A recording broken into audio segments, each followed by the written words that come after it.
Assalamu alaikum wa rahmatullahi wa barakatuh. J'espère que vous allez bien et que vous m'entendez bien. Inch'Allah ta'ala, aujourd'hui, on va entrer dans le vif du sujet dont je vous avais parlé depuis le début.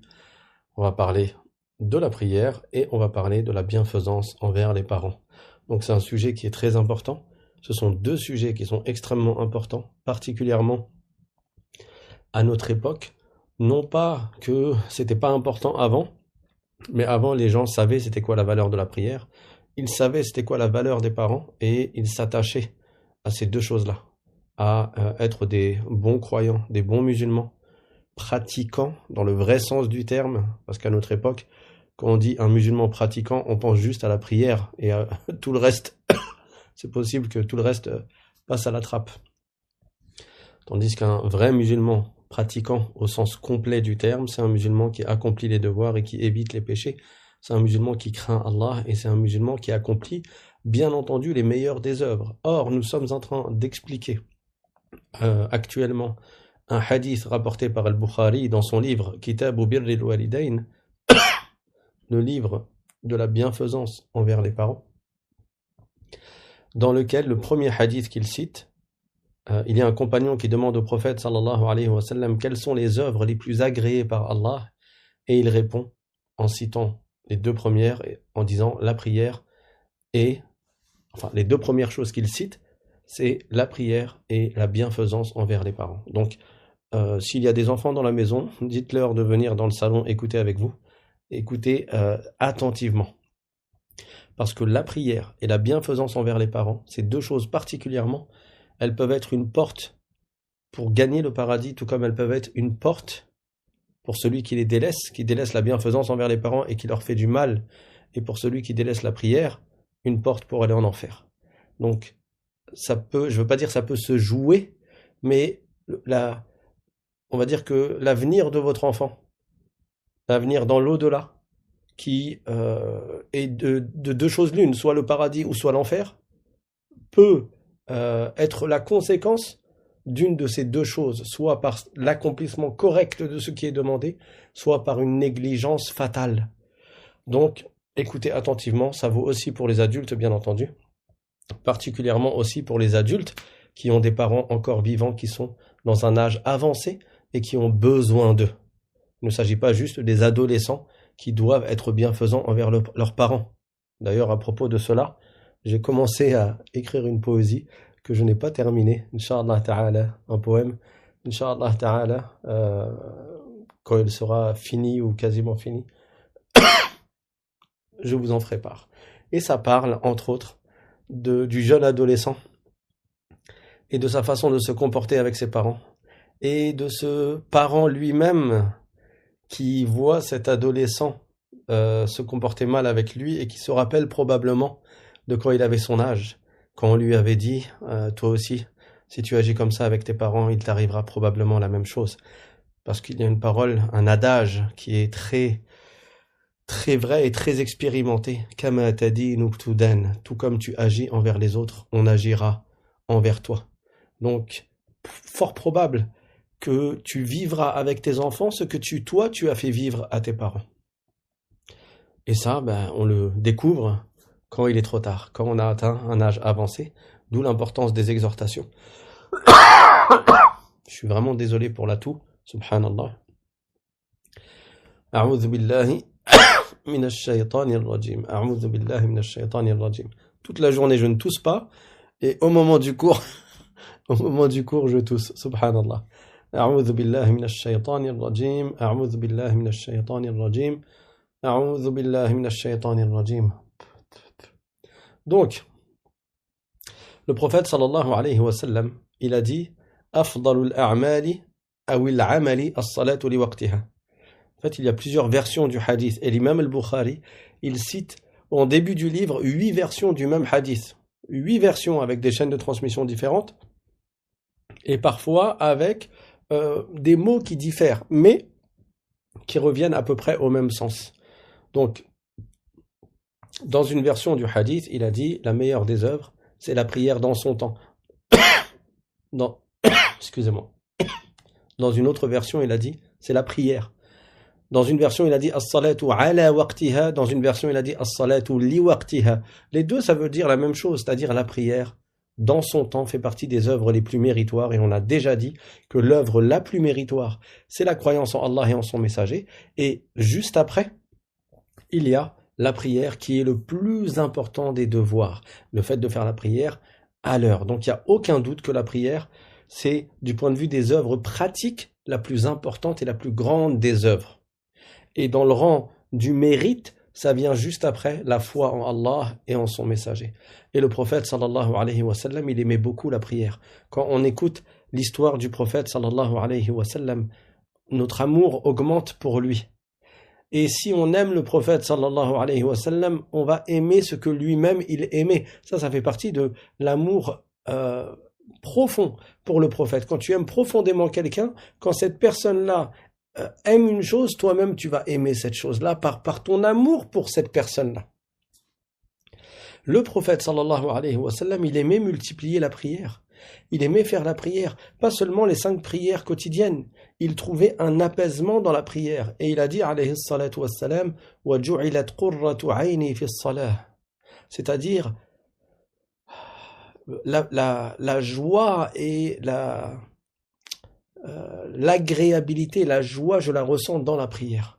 Si tu traduis littéralement cette phrase, ça veut dire, il m'a été accordé la fraîcheur de mes yeux dans la prière. Mais tu peux pas traduire littéralement, ça donne pas vraiment un sens en français, cette expression, la fraîcheur de mes yeux. Mais qurratu ayni, c'est vraiment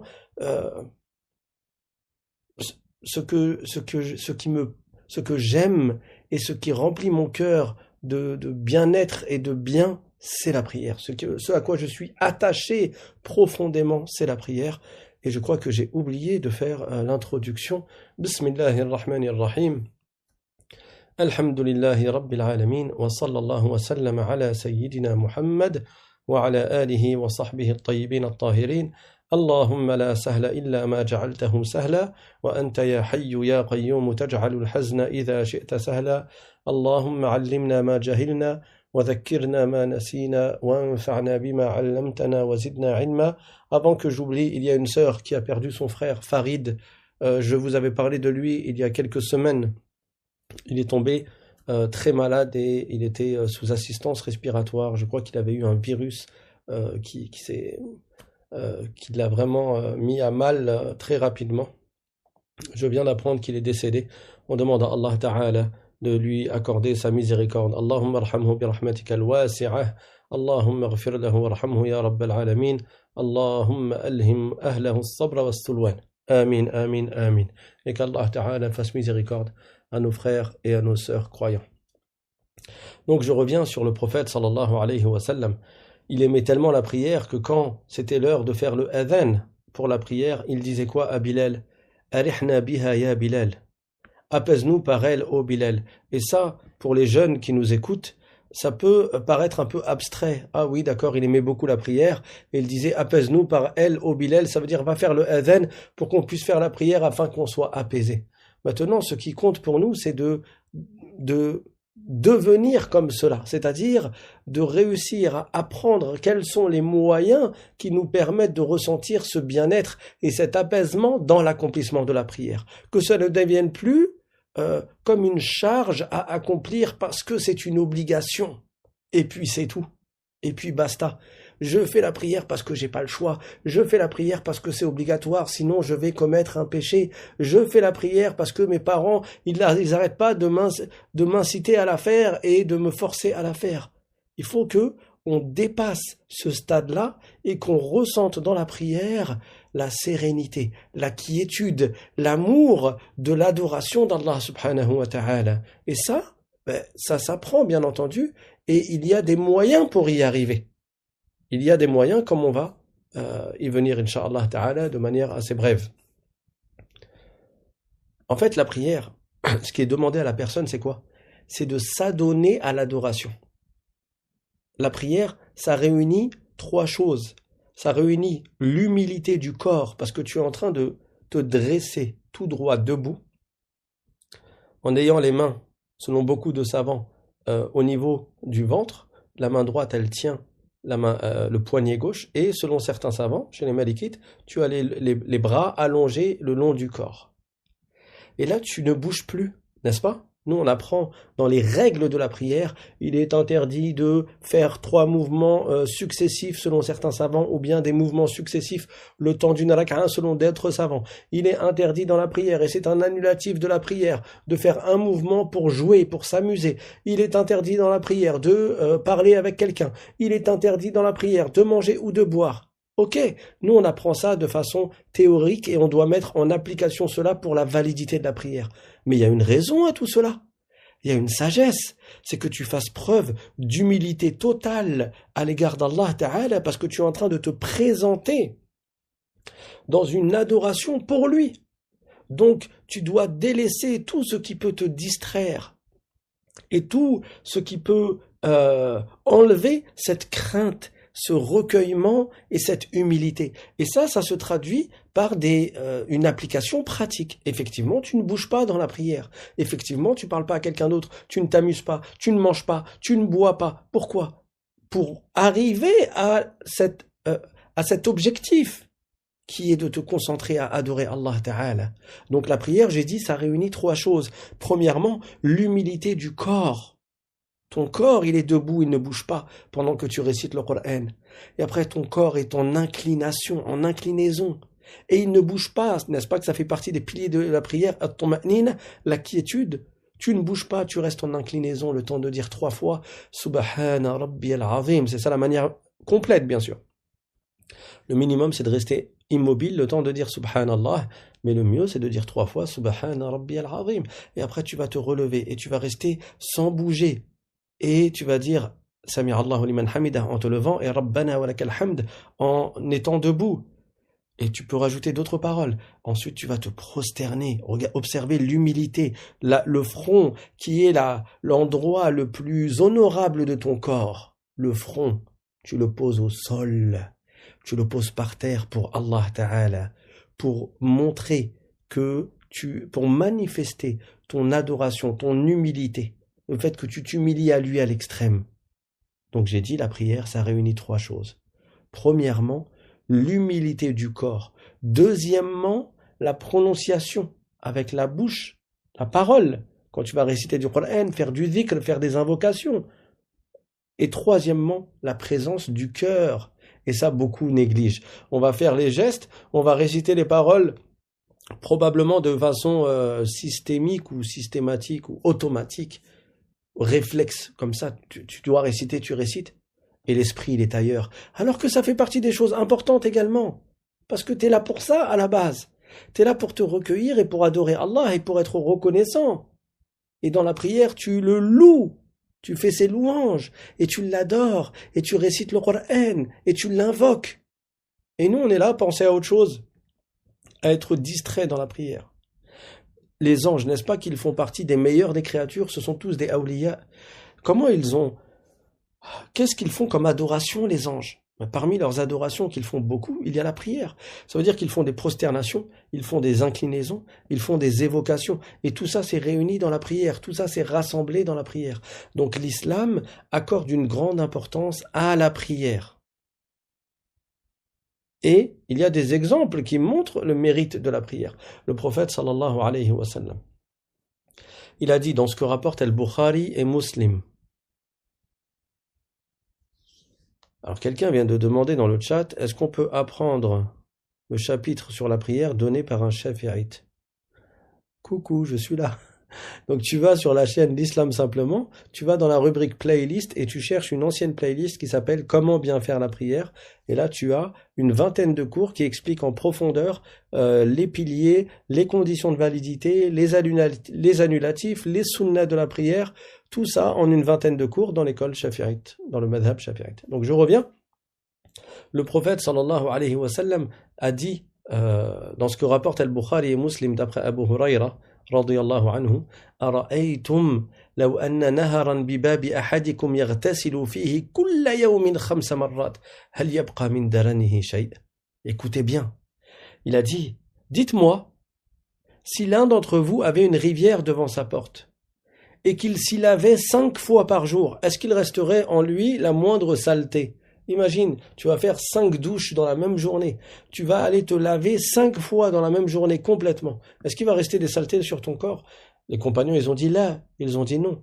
Le prophète sallallahu alayhi wa sallam a dit فَذَلِكَ مَثَلُ الصَّلَوَاتِ الْخَمْسِ يَمْحُ اللَّهُ بِهِنَّ الْخَطَايَا. Il a dit, c'est à l'image des 5 prières. Allah efface les fautes par le biais des prières que la personne elle fait. Muslim, il rapporte d'après Abu Huraira radiyallahu anhu que le prophète sallallahu alayhi wa sallam a dit as-salawatul khamsu wal jumu'atu ila al jumu'ati wa ramadanu ila ramadan mukaffiratun lima baynahunna idha ijtunibatil kaba'ir.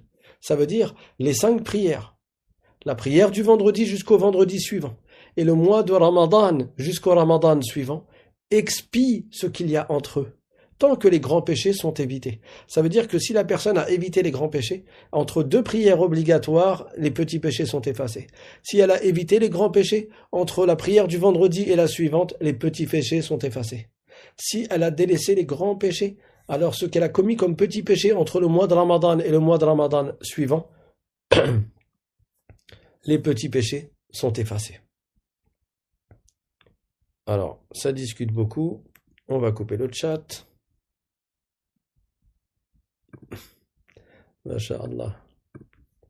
Comme ça, vous restez concentrés et vous nous laissez nous concentrer. Inch'Allah ta'ala, je remettrai le chat vers la fin. Concentrez-vous bien et écoutez en famille. Et mais si vous êtes en famille, ne discutez pas pendant cette écoute pour pas qu'il y ait justement du tashwish, des perturbations entre vous. Le prophète sallallahu alayhi wa sallam, il a dit dans un autre hadith rapporté par Muslim, d'après Uthman radiyallahu anhu, Ma min imri'in muslimin tahduruhu salatul maktubah, fayuhsinu wudu'aha wa khushu'aha wa ruku'aha, illa kanat kaffaratan lima qablaha min adh-dhunub, ma lam tu'ta kabira, wa dhalika ad-dahr kullah.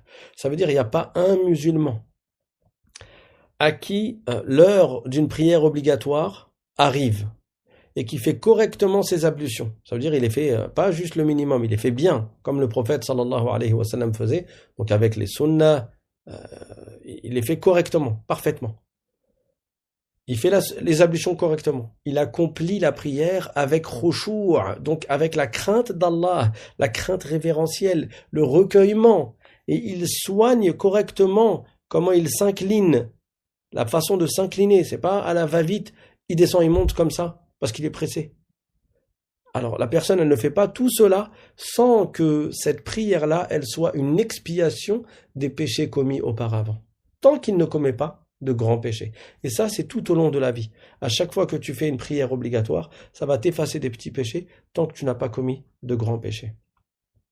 Et le prophète sallallahu alayhi wa sallam, il a dit également istaqimu wa lan tuhsu. Ça veut dire restez droit, faites preuve de droiture et de toute manière, vous pourrez pas tout faire comme acte de bien. Là, bien sûr, tu dois faire tout ce qui est obligatoire. Mais si tu veux réunir toutes les formes de bienfaisance et de bonnes actions, tu n'auras pas le temps de tout faire. Mais fais ce que tu fais de la façon correcte et bien sûr accomplis tout ce qui est obligatoire. Et ensuite, il a dit wa'alamu anna afdala a'malikum as-salah. Vous voyez ceux qui veulent faire du bien, ils veulent être des bonnes personnes, comme certains diraient, des bons samaritains, des bonnes personnes pour leurs prochains, agirant bien, tout ce que tes parents t'ont appris, le b.a.-ba de la bienséance et du bon comportement avec les autres. Pourquoi on fait ça? Pour gagner l'agrément d'Allah, pour être un bon musulman, pour gagner le paradis, etc. Le prophète a dit wa'alamu anna afdala a'malikum as-salah. De tout ce que vous faites, sachez que la plus éminente des œuvres que vous accomplissez, c'est la prière. Wala yuhafidhu 'ala al-wudu'i illa mu'min. Et il a dit que le bon croyant, le croyant complet, c'est quelqu'un qui il s'attache à garder toujours ses ablutions, c'est-à-dire à faire toujours en sorte d'avoir ses ablutions. En gros, s'il perd ses ablutions, ça lui tient à cœur d'être sous ablution, et donc même s'il n'y a pas une prière obligatoire imminente et immédiate à accomplir, il va vouloir avoir les ablutions. Ça, c'est l'état min sha'ni al-mu'min al-kamil. C'est l'état du musulman qui aime sa religion, qui aime la prière, qui aime l'état de purification, qui aime tout cela. Et dans la prière, l'islam a donné une grande importance à la prière en groupe. Voilà, pour tous ceux qui sont assis en famille, la prière en groupe, Dans les deux Sahih, Al-Bukhari et Muslim, il est rapporté de Ibn Omar que le prophète sallallahu alayhi wa sallam a dit Salatul jama'ati tafdulu ala salatil fadhi bi sab'in wa 20 daraja. Ça veut dire prier en groupe, c'est meilleur, c'est supérieur à la prière toute seule de 27 degrés. C'est 27 fois mieux, 27 fois plus récompensé que la prière tout seul. Donc il ne convient pas que l'on s'habitue dans un même foyer à ce que chacun prie dans sa chambre tout seul. Ça c'est une marque de division. Il convient de prier en assemblée. Et ça montre l'unité. 5 fois par jour, vous vous réunissez pour prier ensemble et pour adorer Allah ensemble. Comment n'espérez-vous pas ainsi qu'Allah apporte de la baraka et accorde de la baraka dans votre foyer, alors que vous êtes unis dans son adoration? Anas ibn Malik, il a dit que le prophète sallallahu alayhi wa sallam a dit Man salla 40 yawman fi jama'a lam tafuthu rak'atun wahidah kataba Allahu lahu bara'atayn bara'atan minan nar wa bara'atan minan nifaq. Ça veut dire celui qui prie 40 jours en groupe sans manquer une seule rak'a, Allah lui inscrit 2 préservations. Une préservation contre le feu et une préservation contre l'hypocrisie. Donc la meilleure des œuvres, c'est quoi? Après la foi en Allah et en son messager, c'est d'accomplir la prière dans son temps. Et c'est quoi le but de la prière? C'est de reconnaître la perfection d'Allah et de le glorifier. C'est de magnifier celui qu'on adore, de reconnaître sa grandeur, sa perfection. Quand je dis sa grandeur, on ne parle pas ici de dimension et de taille. Allah n'est pas concerné par les dimensions et les tailles. Comme vous savez, Allah n'est pas un corps. Ici, quand on parle de la grandeur d'Allah Ta'ala, il s'agit de sa perfection.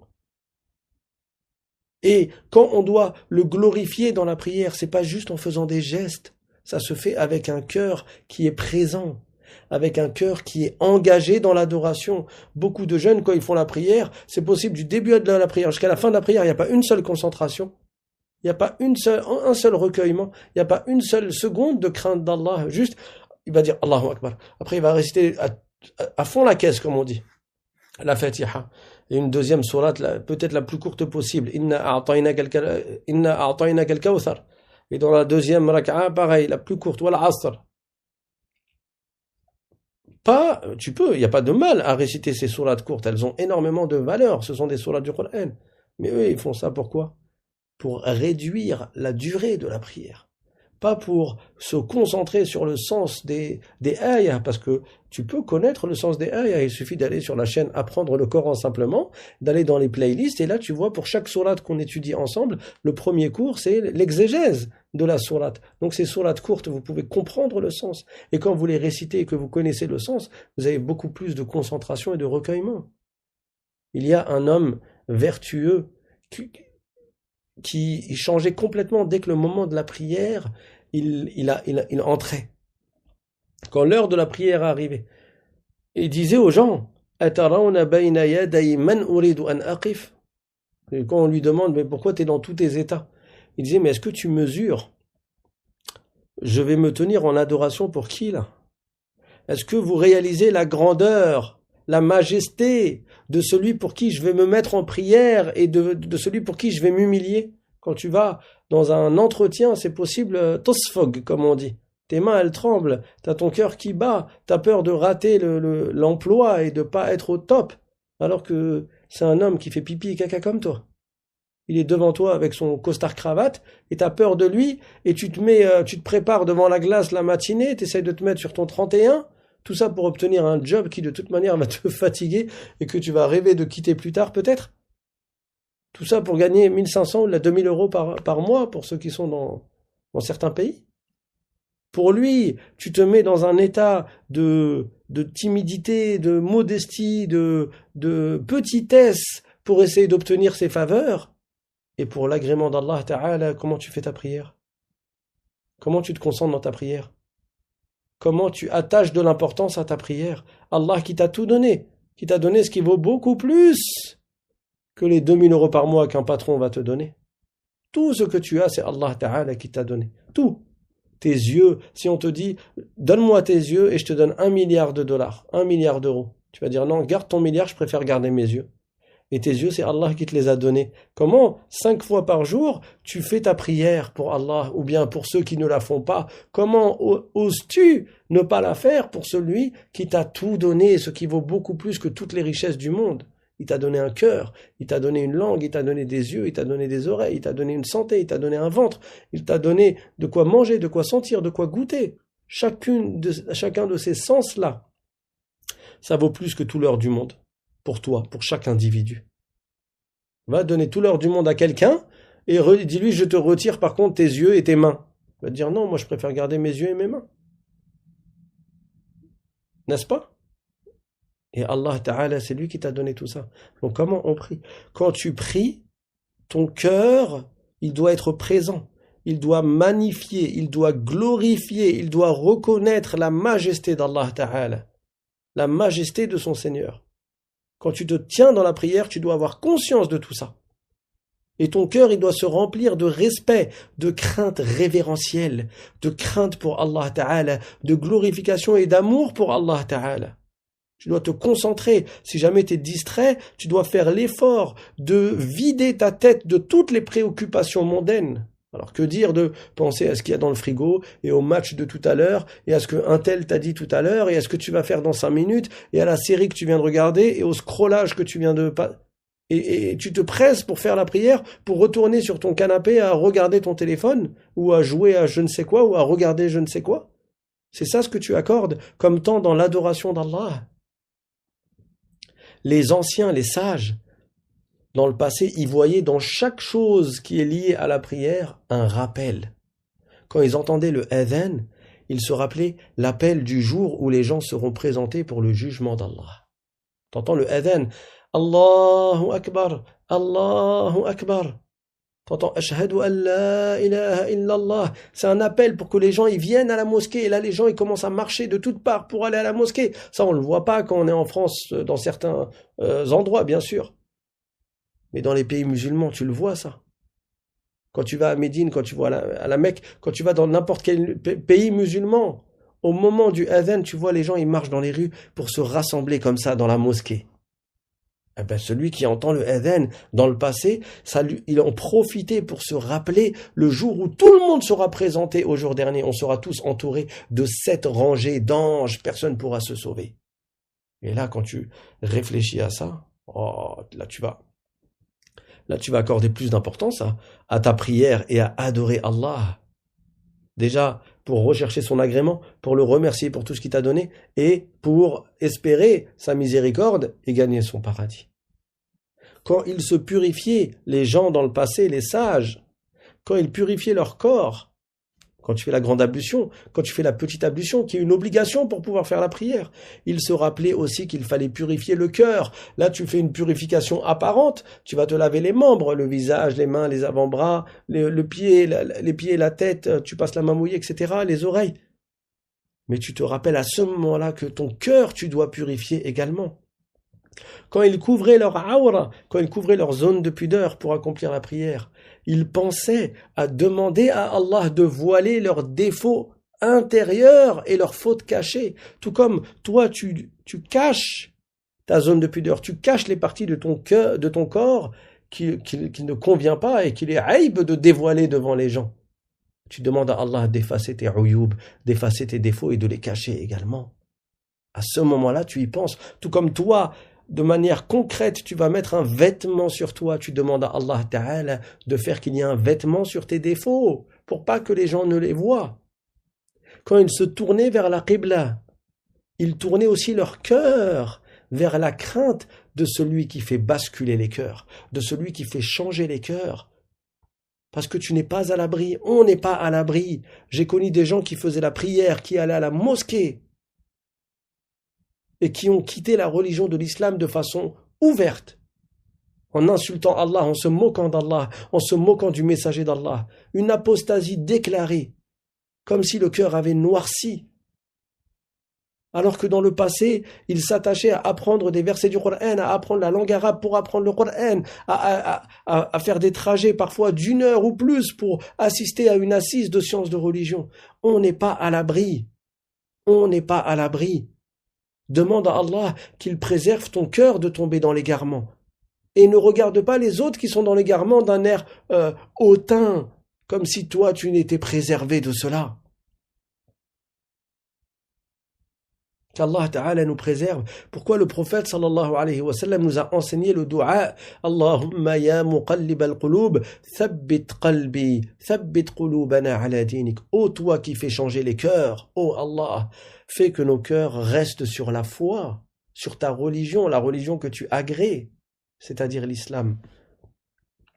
Allahumma ya muqallib al-qulub, thabbit qulubana ala dinik. Et donc quand les gens se dirigeaient vers la qibla, ils dirigeaient leur cœur vers la crainte d'Allah, vers l'adoration d'Allah. C'est pas juste ton corps que tu déplaces et que tu diriges dans une direction avec ton cœur qui est encore agrippé à la dunya. Celui dont la prière n'est pas comme ça, comme ce que je viens d'indiquer, son cœur il est distrait. Et la plupart des gens, leur cœur est distrait. Al-Hassan, il a dit, radiyallahu anhu, Yabna Adam, idha hanat alayka salatuka, fama alladhi ya'izzu alayk. Écoutez cette phrase. Il a dit, ô fils d'Adam, si ta prière a peu de valeur à tes yeux, alors qu'est-ce qui a encore de valeur pour toi? Qu'est-ce qui a de la valeur pour toi si ta prière, elle a peu de valeur? Donc ce qui est demandé dans la prière, c'est la présence du cœur. Et il y a une grande récompense pour celui qui parvient, pour celui qui fait en sorte d'avoir cette présence du cœur dans sa prière, d'être concentré à craindre Allah et à le glorifier. Le prophète sallallahu alayhi wa sallam, il a dit dans un hadith, Man tawadda'a fa ahsana wudu'ahu, thumma salla rak'atayn, la yashu fihima, ghufira lahu ma taqaddama min dhanbih. Ça veut dire celui qui fait le wudu parfaitement et qui accomplit 2 rak'a sans distraction. 2 rak'a où tu es concentré, 2 rak'a que tu fais par adoration pour Allah, totalement. T'es pas distrait, tu penses pas à la dunya dans ces 2 rak'a. Celui qui fait ça, Allah lui pardonne ce qu'il a commis auparavant comme péché. Donc voilà ce que je voulais dire concernant la prière, et on va passer maintenant au sujet du livre qui est la bienfaisance envers les parents. Et que tout le monde soit tout oui, parce que ces conseils-là ne sont pas réservés aux enfants. Les parents qui disent aux enfants « Viens écouter, viens, arwah tisma », que lui-même également il écoute et qu'il prenne conscience ou qu'il se remette en question concernant son comportement à lui vis-à-vis de ses parents qui sont âgés également. Donc ça concerne tout le monde. Le prophète sallallahu alayhi wa sallam, il a dit « Thumma birrul walidain ». Après la prière, comme meilleur acte, parmi les meilleurs actes, il y a la bonté envers les parents. Le « thumma » ici, ça ne veut pas dire « puis juste après ». Ça ne veut pas dire que la bonté envers les parents, c'est juste en dessous de la prière. Non, comme vous savez, le prophète sallallahu alayhi wa sallam a dit l'islam est basé sur 5 principaux devoirs. Buni al-islamu ala khams. Et il a cité les 2 témoignages, la prière, le jeûne, le pèlerinage et la zakat. Bien sûr, le pèlerinage pour celui qui est capable et la zakat pour celui qui a les moyens. Le jeûne du mois de Ramadan, la prière, la zakat, le hajj. Tout cela après la shahada. Il y a des actes qui sont très éminent, mais la bienfaisance envers les parents, ça fait aussi partie des choses qui ont une importance capitale en islam. C'est pas pour rien qu'Allah Ta'ala l'a cité dans le Coran juste après l'adoration d'Allah. Wa qada rabbuka, Allah ton Seigneur a ordonné alla ta'budu illa iyyah, que vous n'adoriez que lui, wa bil walidayni ihsana, et que vous soyez bienfaisants envers les parents. Imagine, dans le Coran, le livre d'Allah, le livre qui a été révélé au prophète, la meilleure des créatures, qui lui a été enseigné par le meilleur des anges, l'ange Jibril alayhi salam. Dans ce livre-là, à plusieurs reprises, il est mentionné d'adorer Allah et juste après d'être bienfaisant envers les parents. Tu te rends compte de l'importance et de la valeur de la bienfaisance envers les parents en islam? Donc, même si le mot thumma, il ne veut pas forcément dire juste après la prière, il y a la bienfaisance envers les parents, mais quand même, le prophète l'a cité dans ce hadith, c'est pas pour rien.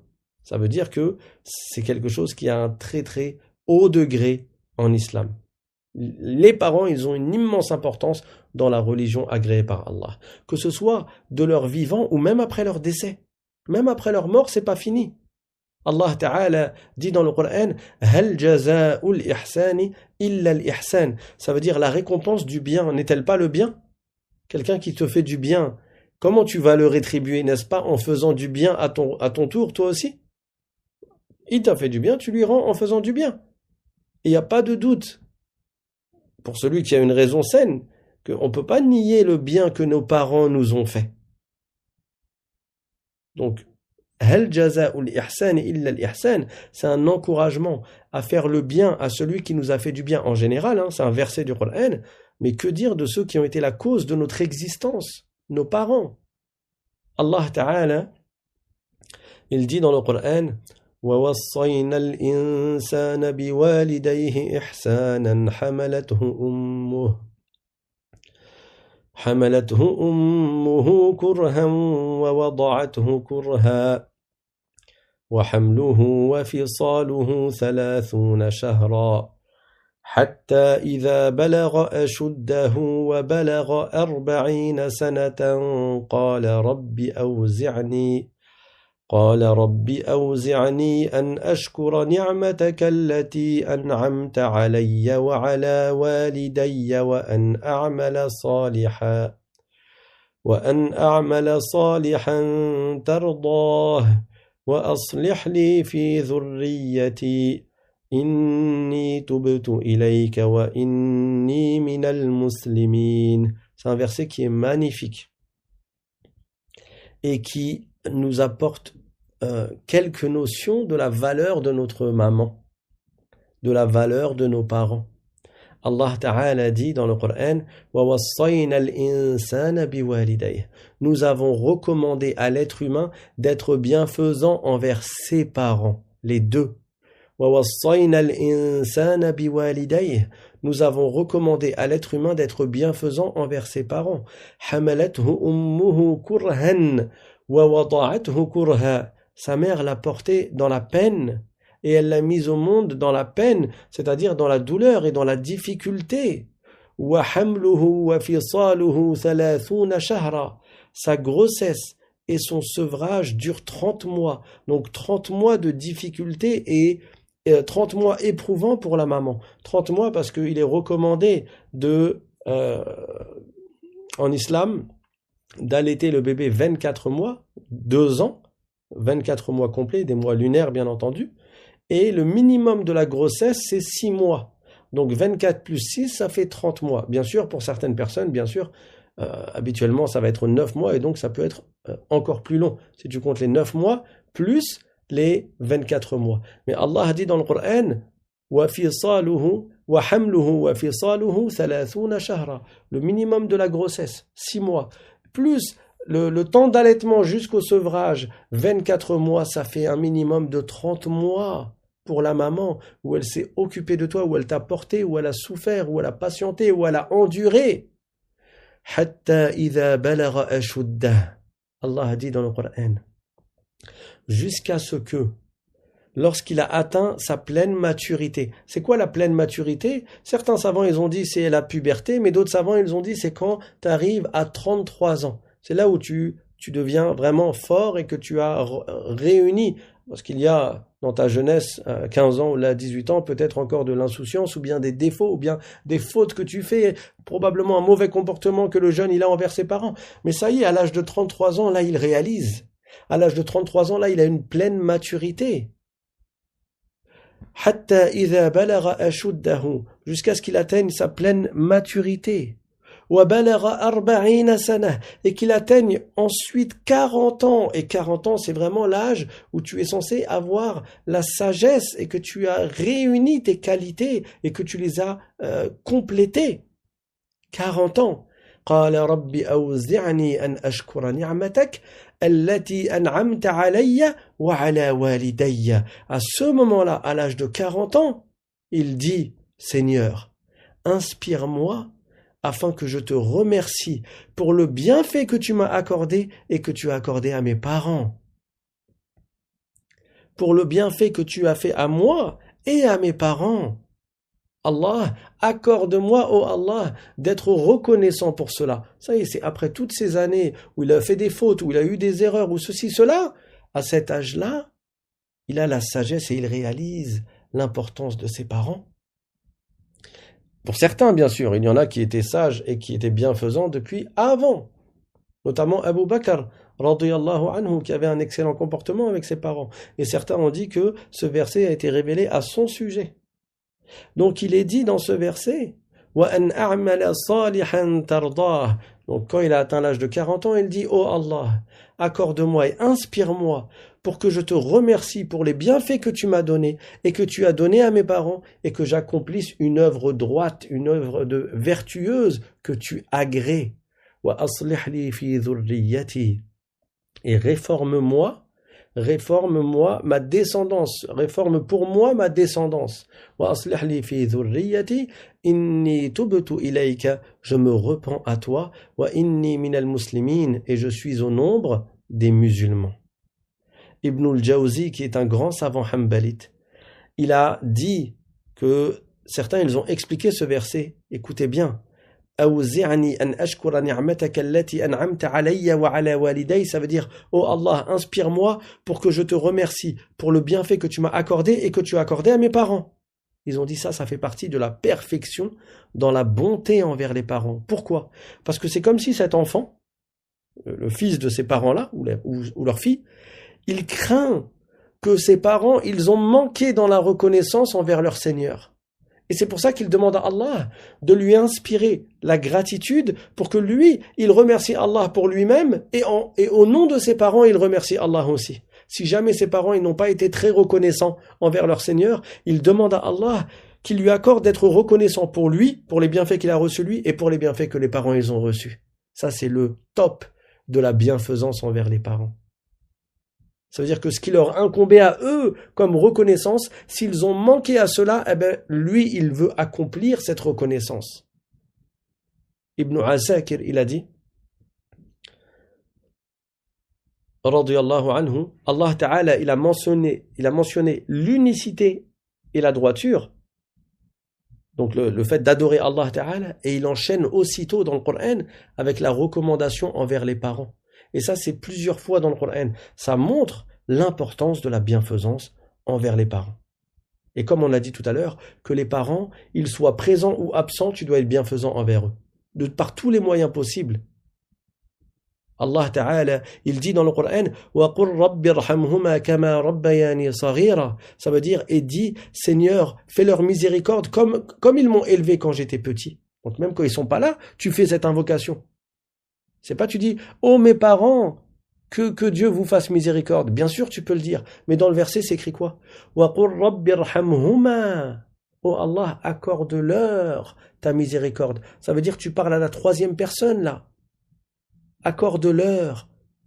Ça veut dire même en leur absence, tu penses à eux et tu leur fais des invocations. وَقُلْ رَبِّ ارْحَمْهُمَا كَمَا رَبَّيَانِي صَغِيرًا. Oh Allah, fais miséricorde à mes parents comme ils m'ont élevé quand j'étais petit.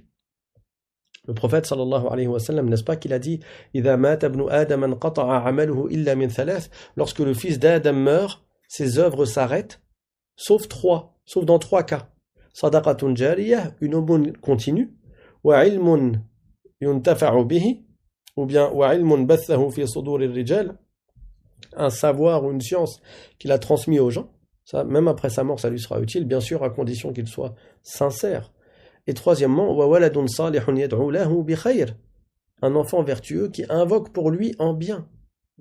Donc quand l'enfant, il remercie son Seigneur pour le bienfait qu'il a accordé à ses parents, ça fait partie du bien qu'il fait pour ses parents. Quand il invoque pour ses parents, comme il est dit dans le hadith, وَوَلَدٌ صَالِحٌ يَدْعُو لَهُ, et un enfant vertueux qui lui fait des invocations, ça fait partie de ce qu'Allah Ta'ala et ce que le prophète sallallahu alayhi wa sallam a recommandé de faire. Ça fait partie des œuvres que l'enfant il peut accomplir comme bienfaisance envers ses parents. Il y a un hadith rapporté par Al-Fadl ibn Abbas, donc le frère de Abdullah ibn Abbas, qu'une femme qui était Al-Mar'a al-Khathma'iyya, c'est une femme qui a dit au messager d'Allah sallallahu alayhi wa sallam le jour du Hajj, Hajjatul Wada', le dernier pèlerinage, le pèlerinage de l'adieu, c'était le pèlerinage du prophète, il en a fait qu'un, mais comme il est mort quelques semaines après, on l'appelle le pèlerinage de l'adieu. Elle lui a dit Inna faridatallahi ala ibadihi fil hajj adrakat abi shaykhan kabira la yathbutu ala ar-rahila أَفَيُجْزِئُ أَنْ أَحُجَّ عَنْهُ. Ça veut dire l'obligation qu'Allah a prescrite sur ses esclaves concernant le pèlerinage. Elle a atteint mon père. Donc mon père est maintenant concerné, il a été concerné par l'obligation du pèlerinage. Alors qu'il est très âgé et qu'il ne peut pas se maintenir sur sa monture. Elle a dit, est-ce que ça suffit si moi je fais le pèlerinage à sa place? Le prophète sallallahu alayhi wa sallam, il lui a dit, Na'am, hujji anhu. Il lui a dit, oui, fais le pèlerinage à sa place. Vous imaginez le pèlerinage à quel point c'est fatigant, c'est de l'argent, c'est du temps, c'est des efforts, mais il n'y a que ceux qui ont accompli le pèlerinage qui peuvent réaliser c'est quoi les efforts du pèlerinage. Et encore là, on vit à une époque où beaucoup de choses ont été facilitées.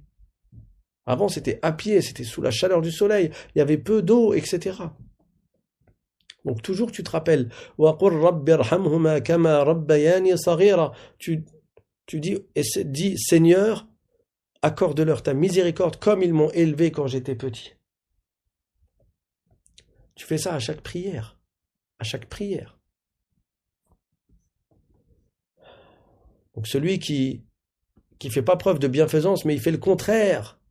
Il désobéit à ses parents jusqu'à blesser leur cœur. Il fait en sorte que ses parents ils soient en colère contre lui jusqu'à ce que ses parents décèdent. Lui, il est perdu. Le bien que tes parents t'ont fait, comment tu leur réponds? Tu leur réponds en faisant du bien. Donc tu es censé faire en sorte qu'ils soient satisfaits de toi. Il ne faut pas que tu fasses preuve de négligence de sorte à ce que ça se transforme en regret au jour dernier.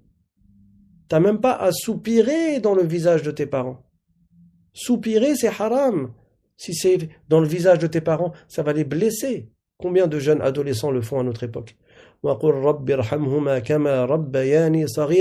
Toujours tu répètes, oh Allah, accorde-leur ta miséricorde comme ils m'ont élevé quand j'étais petit. Déjà c'est un dua qui est dans le Coran. Ensuite c'est ce qu'Allah te dit de faire. C'est ce qu'Allah te dit de faire, c'est dans le Coran. Et dit, oh Allah, fais leur miséricorde comme ils m'ont élevé quand j'étais petit. Et en plus si tu le dis souvent, ça va te freiner dans le mauvais comportement que tu peux avoir, puisque c'est un rappel pour toi à chaque fois que tu t'entends dire cette phrase. Dis-le dans chaque prière, dans au moins une prosternation. Dans au moins une prosternation dans ta prière, tu fais cette invocation pour tes parents. Combien de fois la personne elle a préféré ses passions à ses parents? Elle a mis en avant ses passions plutôt que ses parents. Toi, quand tu t'absentes pendant 1 heure, pour eux, c'est comme si tu t'étais absenté beaucoup plus longtemps. Donc que la personne, elle prenne conscience que plus elle grandit, plus ses parents vieillissent. Ses parents qui vieillissent, c'est un peu comme les derniers rayons de soleil, quand le soleil il va vers son couchant. Après, tu ne le vois plus, le soleil. Donc plus tu grandis, et ça ne te dis pas, je suis encore jeune, j'ai 15 ans. Allahu a'lam quand est-ce que tes parents vont mourir. Mais plus tu grandis, plus tu vieillis, plus tes parents se rapprochent eux aussi de leur mort. Et après, il n'y aura plus que les regrets. Tout ce qu'ils ont pris soin de toi, le bon, toute la bienveillance qu'ils ont eue à ton égard pendant toutes ces années de ta jeunesse, il te reste peut-être que peu de temps pour leur rendre, pas l'appareil, mais pour leur rendre une portion de ce qu'ils t'ont fait. Et dis, Seigneur, accorde-leur ta miséricorde, comme ils m'ont élevé quand j'étais petit. Combien de nuits ils ont veillé avec toi jusqu'à l'aube. Quand tu étais malade, eux, ils dormaient pas. Quand tu tombais malade, c'est possible, tes parents, ils pleuraient. Ils t'emmenaient à l'hôpital. Ils appelaient le SAMU, pour ceux qui connaissent le SAMU. Ils étaient inquiets.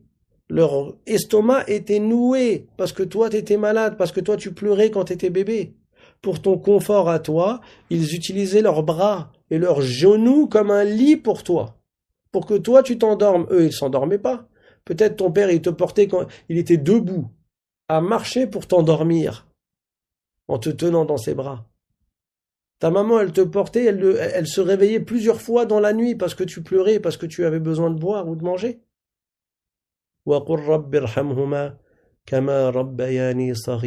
Apprenez ce verset par cœur et faites ce dua.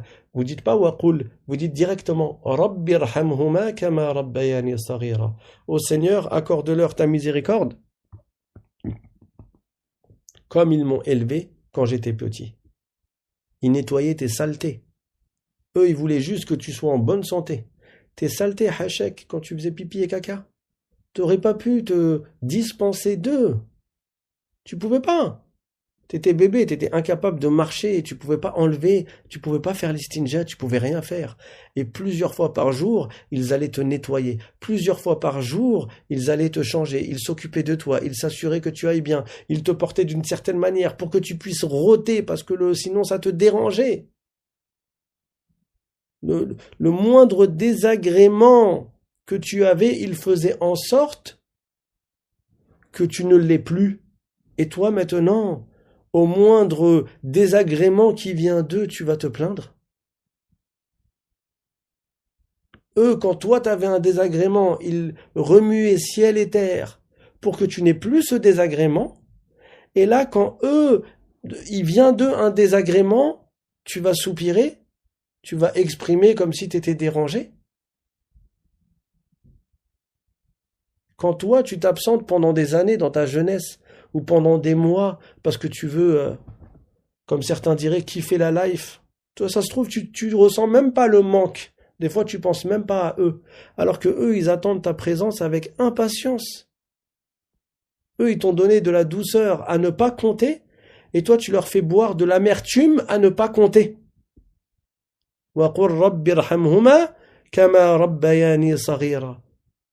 Et dis encore, ô Allah, fais-leur miséricorde, comme ils m'ont élevé quand j'étais petit. Est-ce que tu vas répondre au bien par le mal? Ils ont donné plein de bonté gratuitement. Ils ne recherchaient pas quelque chose en retour. T'étais bébé, tu savais même pas ce qu'ils faisaient pour toi. Eux, ils n'attendaient rien en retour. Juste, c'était pour toi, par amour pour toi, qu'ils faisaient tout ça.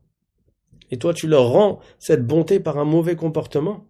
Et tu vas élever la voix sur eux, et tu vas parler fort devant eux, et quand ils vont t'interdire une chose, tu vas faire le soi-disant majeur et vacciné, et je fais ce que je veux, et je suis grand, et je suis grande, et laissez-moi tranquille. Allah Ta'ala dit dans le Coran, وَقُلْ رَبِّ ارْحَمْهُمَا كَمَا رَبَّيَانِي صَغِيرًا. Ça veut dire, et dis, Seigneur, accorde-leur ta miséricorde, comme ils m'ont élevé quand j'étais petit. Les gens, ils aiment leurs enfants naturellement. C'est un devoir d'aimer les parents. Par devoir religieux, tu fais preuve de bienfaisance envers tes parents. Tu dois prendre soin de la racine qui a donné naissance à ta branche. Tes frères et sœurs et toi, vous êtes d'où? D'où vous venez? De tes parents. Et tes enfants, ils viennent d'où à l'origine? De tes parents. À travers toi, bien sûr. Mais c'est tes parents la source, c'est tes parents l'origine. Donc tu dois te souvenir de la douceur qu'ils ont eue envers toi, de la bonté avec laquelle ils t'ont élevé, du début jusqu'à la fin.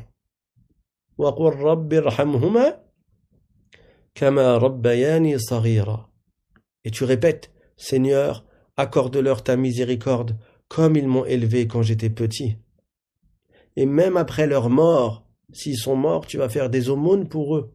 Tu vas invoquer pour eux, tu vas régler leurs dettes s'ils ont des dettes, tu vas demander à Allah pardon pour eux. Et tu vas répéter cette phrase, Rabbi irhamhuma kama rabbayani saghira. Rabbi irhamhuma kama rabbayani saghira. C'est pas difficile, c'est quelque chose de simple. Ô Allah, ô mon Seigneur, accorde-leur ta miséricorde, comme ils m'ont élevé quand j'étais enfant. Ibn al-Jawzi, rahimahullah, il rapporte de Aïcha. Elle a dit, كان رجلان من أصحاب رسول الله صلى الله عليه وسلم أبر من كان في هذه الأمة بأمهما. Aïcha a dit, il y a deux hommes parmi les compagnons du prophète sallallahu alayhi wa sallam, c'était dans cette communauté ceux qui étaient les plus bienfaisants envers leur mère. C'est qui ces deux hommes? Elle a dit, Uthman ibn Affan et Haritha ibn Nu'man. Bien sûr, ça ne veut pas dire qu'il n'y a que eux deux, mais eux deux, ils avaient vraiment, c'était marquant, c'était flagrant. Elle a dit, Amma Uthman, fa innahu qal, ma qadartu ata'ammalu wajha ummi mundhu aslamt. Uthman a dit, depuis que je suis entré en islam, je n'ai même pas osé fixer le visage de ma mère.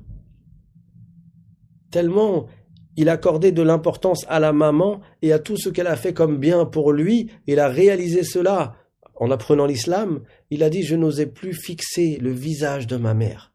L'humilité qu'il avait, le respect qu'il avait envers sa mère, l'empêchait de la regarder dans les yeux.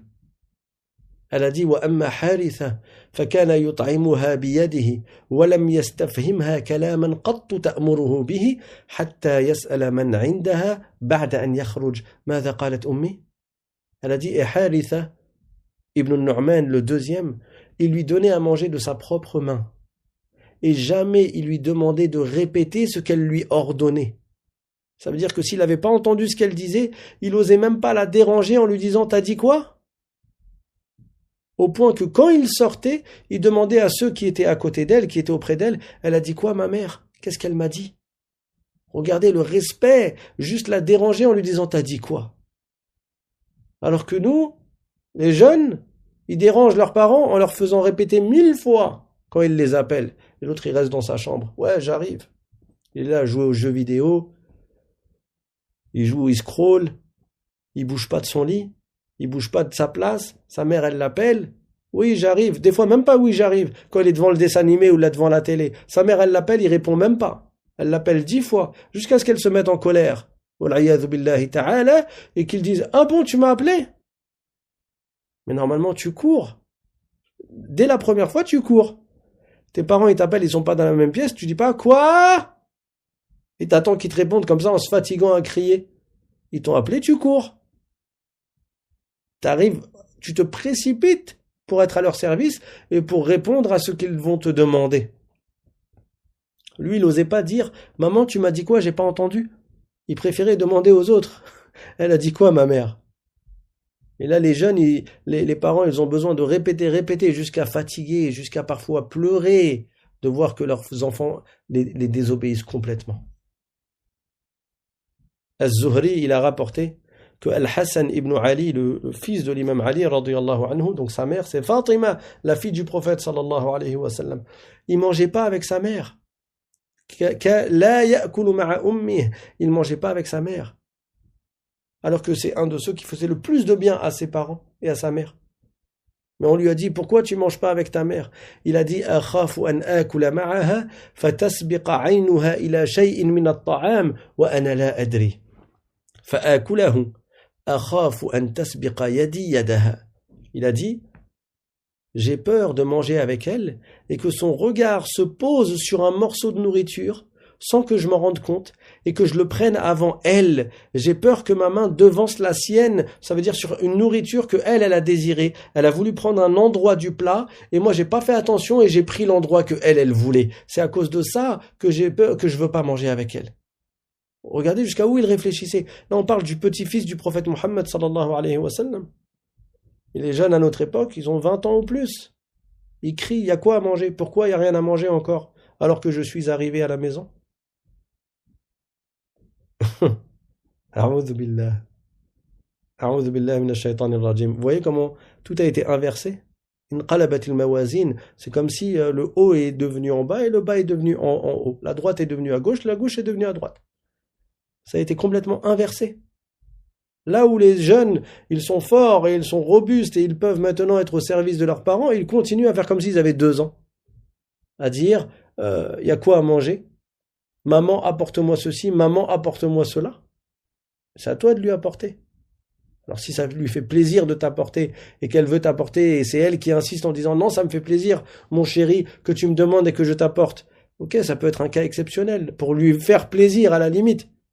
Mais au quotidien, c'est toi qui prends cette habitude de lui dire maman, il y a quoi à manger, maman, il y a quoi à boire, maman, je veux ci, maman, je veux ça. Et après, en plus, ah, maman, c'est pas bon. Et c'est pas salé, ou c'est trop salé, ou je ne sais quoi. Vous voyez la différence entre ce que l'islam requiert de nous et ce que nous, on est, et comment nous, on agit. Donc chacun d'entre nous, il doit profiter tant que ses parents sont en vie pour leur faire du bien. Parce que être bienfaisant envers ses parents, c'est un des plus grands trésors qu'on prépare pour le jour dernier. C'est un des plus grands trésors.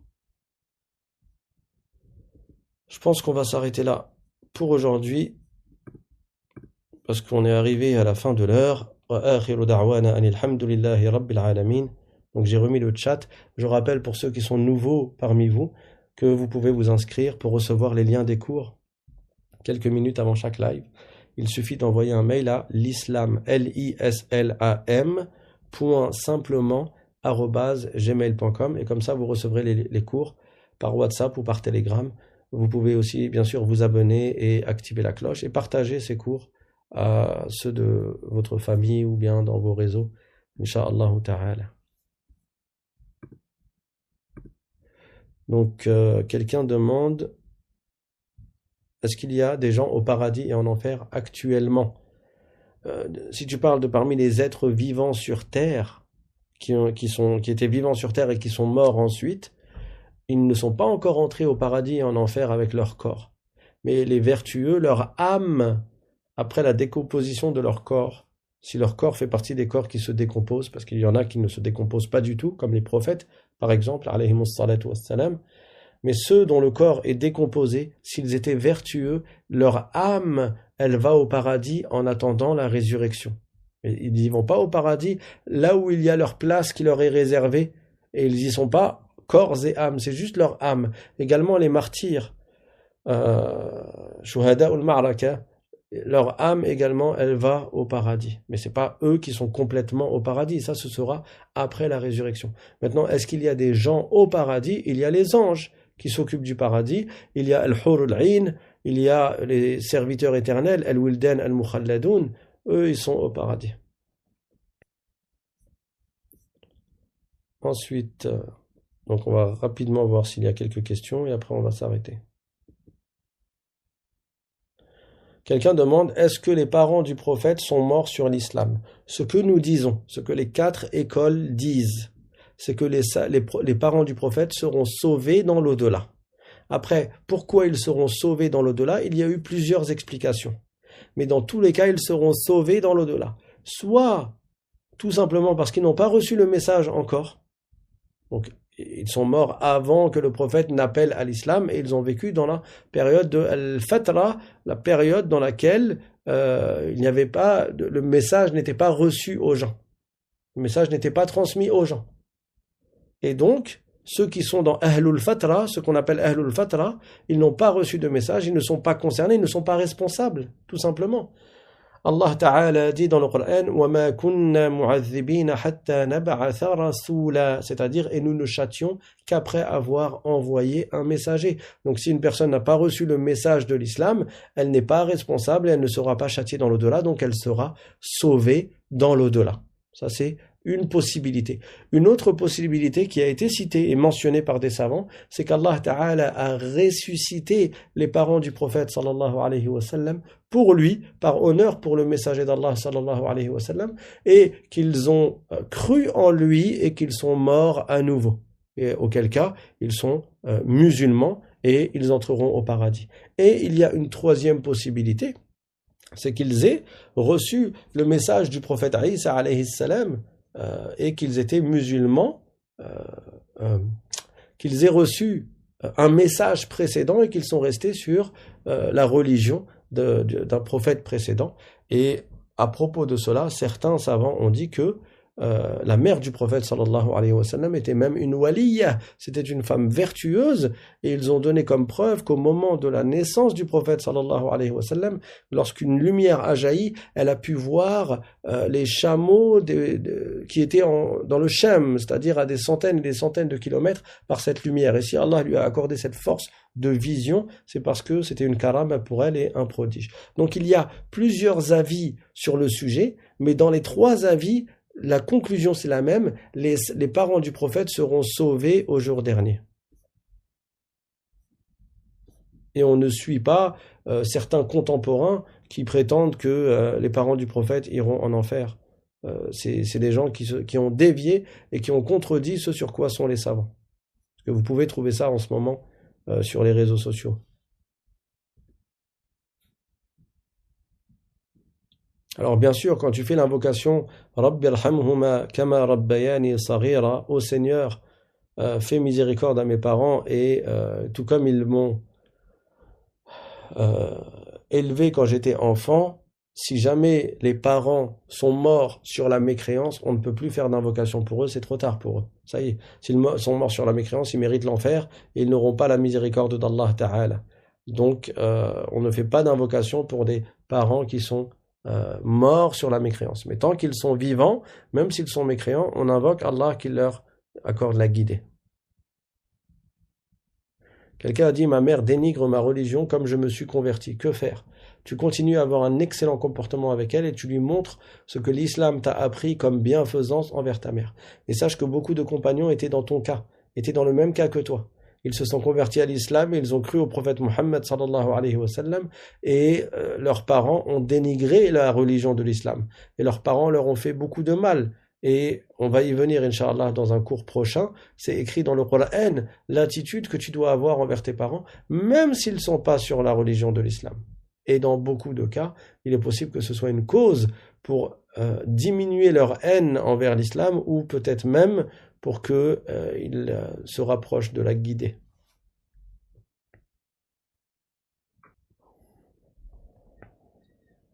Quelqu'un demande, est-ce vrai qu'un mari n'est plus dans l'obligation de subvenir aux besoins de son épouse si elle est jugée comme étant grandement désobéissante? Si elle est clairement dans ce qu'on appelle le nushuz, elle perd son droit à la nafaqa. C'est vrai.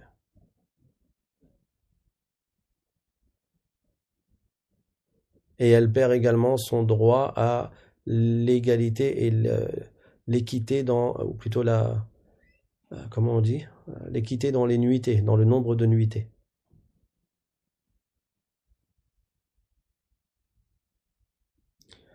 Quelqu'un demande...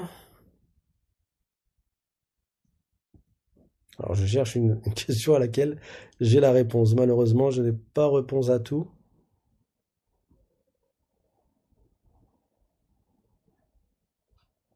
Ah, une question. Quelqu'un demande, est-ce que le cours est fini?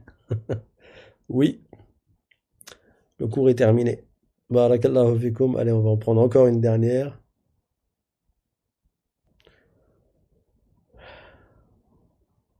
Est-ce qu'on peut faire des invocations en français? Dans tous les cas, tu peux faire des invocations en français. Après, le mieux, si tu as la capacité de les réciter correctement en arabe et qu'en plus elles sont parvenues du prophète sallallahu alayhi wa sallam, alors bien sûr, il est préférable de les réciter en arabe.